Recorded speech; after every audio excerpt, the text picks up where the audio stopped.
Hey guys, welcome back to my channel. It's JT Blackhawk with Not Enough Knives. Thank you for telling your friends and family about our channel. We are growing pretty quickly, and I appreciate all the love and spreading the good word about quality, honest tabletop knife reviews, which is what we represent here. Today's video is kind of important, and I wanted to get it out for many reasons. Number one, because it's a consolidation of a few videos that I wanted to get, but all of a sudden it became like a 3-in-1.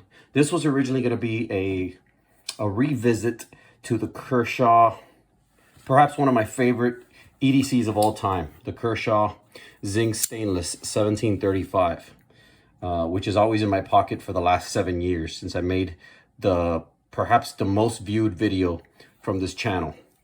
And I'll get into why in a bit. But obviously, the second thing I wanted to talk about is what I promised in my last video, where I announced the winner of the knife contest that I did for the Schrade Sharp Finger. Which congrats again to Tom Wayner for being the winner on that contest. But I wanted to talk about that the next contest would be the Kershaw Zing giveaway, which I'm going to talk about here. But I also wanted to include something that somebody brought up to me this past Sunday. I had a friend of mine who was also carrying a Zing, and he told me about his experience getting his hands on a fake one. And I immediately found the opportunity to bring you guys an informational video of how to identify and how to avoid buying a fake Kershaw, or any Kershaw for that matter, and how to identify the packaging and the knife itself. So first we're going to get started with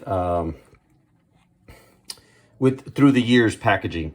So here's the classic packaging from, I want to say, 2013 going forward, which is when Kershaw first came out with the Zing. Now I don't see any kind of manual in here, but I know it kind of varied back in the days as far as the manual. I never had a Kershaw that didn't have one in there, but this is probably a secondhand purchase. Has a plastic and usually a little desiccant bag to keep things dry. That's the classic packaging. This is the modern packaging. I want to say 2016 going forward is probably when they changed the design. And then it's always going to have the barcode on the outside of the box. And then here we have the fake packaging. Now, in order to determine if you are purchasing a fake knife, the first thing you need to look at, especially if you're buying it online, is the price. If you have a knife like the Kershaw Zing 1735 stainless, which is normally retails between $25 and $35 on the open market, whether it's eBay or Amazon or what have you, or a private knife store, and you automatically see it for some outrageous deal for like 10, 12, 13, even as high as $15, tread carefully. Do your research on the vendor. Contact them. Ask them as many questions as you have to ask. Don't be afraid of being irritating with questions. It's your money. It's your hard-earned money, and you're investing this money into a tool that you're going to depend on. So if something is sketchy as a low price like that catches your mind, immediately inquire within, find out what's going on. So the first indicator of a fake knife is going to be the price. Now, this is a very interesting knife to do a fake versus real comparison, because, not to give them any credit, but the Chinese have almost got it down to the point that it's almost difficult to tell with the knife itself. Mainly because, I don't know if it has anything to do with this being a Chinese manufactured product from Kershaw. So maybe, one of the factories leaked the template out to another factory, or maybe it's just easier to rebrand in a fake distribution because it's already made in China. So they probably just work their channels with their distribution underground and somehow get it out through their AliExpresses and Alibabas of the world. So, your first line of defense is check the price. That's going to be your first indicator. If it's too good to be true, it probably is. Your second line of defense is going to be the packaging. Now, I don't care if the vendor says I've removed the barcode or whatever. There's no reason to remove the barcode. But official Kershaw knives are going to have an exclusive barcode with a UPC that can only be ran on the official UPC database, and it's going to obviously reflect the true barcode of that knife. They might have gotten their hands on some surplus boxes from Kershaw, or they probably just found the factory that makes them and they were able to reproduce them to the T. You can't see. Okay, well, there is one difference that I'm noticing right away. Now on the fake one, and mind you, these companies do this on purpose. They do this because they realize that just by changing one thing or two, all of a sudden they can escape any kind of patent or whatever. But in reality, it's a lot more complicated than that, because Kershaw's a name. If you use their font, if you use the name, you're automatically counterfeiting their product. So right here, you can see bullet points in between the values here. So you got the address from Oregon. You see a bullet point. The font's a little bit brighter. And the print on the fake packaging is on this kind of marble wash red side. On the official Kershaw knife, the print is on the striped side, and it's got these divider lines right here in between the values. So you're going to want to notice and take note of that. Also, there's a revision for the packaging, and there's a packaging code.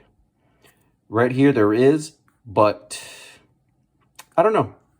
This could be a copy or a one-off or some kind of just counterfeit situation going on here. It says toll-free on the official packaging. Here it does not. So bending the rules a little bit to make it what it is what I'm noticing. So this package here for the official one also has the stripes. And I've seen some new packages of Kershaw have the marbled look, but maybe it's just a generational thing. But all I know is that the main indicator here is this barcode. If it doesn't have this, turn it away. You're not getting it because it's just not worth it. As far as the knife itself, here's where it gets tricky. I personally found one thing that immediately gives it away. So here we have the fake Kershaw, and then here we have the real one. So the packaging for the real one, the actual plastic, feels more flexible and thicker. And then I think the manual is one of the ways actually to distinguish these two apart. So bear with me 1 second. I'm going to pull this manual out so I can give you a quick overview here. So on the OEM manual, you have this gray marbled finish.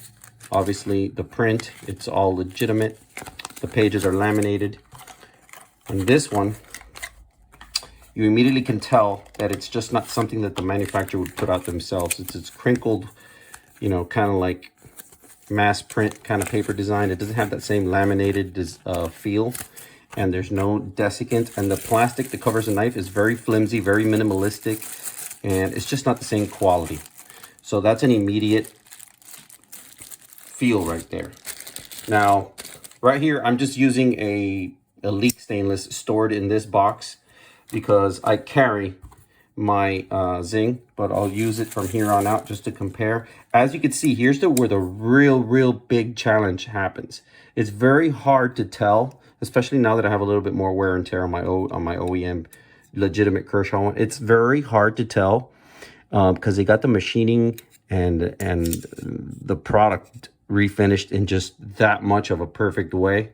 Again, I'm not giving them props. I'm just saying you need to be educated on this, so you can be extremely careful, because the last thing we want to do is give business to an entity that not only is trying to reduce the business that we give to our own Kershaw company made in the States, but they're trying to exploit the materials, the name, and possibly even all those other copyright items of infringement that they're crossing the line with. But this is where it gets challenging. You don't want to have to get to the point where you're comparing knives side by side like this. So my advice is you don't go any further than the barcode. Obviously, you start with the price. If the price is too good to be true, you ask for a picture of the box. You want to know and make sure that it has this. And, you know, obviously those other detailed parameters that I mentioned earlier, if you get to that point, you can check that out. But if not, there you have it. As far as I appreciate you guys watching this far, because now I'm going to talk about the contest.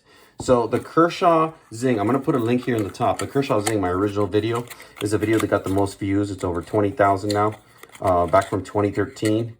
And based on that, this is the knife that I'm going to be giving away once we reach 500 subscribers. So this is part of an ongoing subscriber giveaway campaign I'm doing. It's called a double up giveaway. Every time we double our subscribers, I am basically giving away a knife based on the knife that got the highest reviews or similar equal value.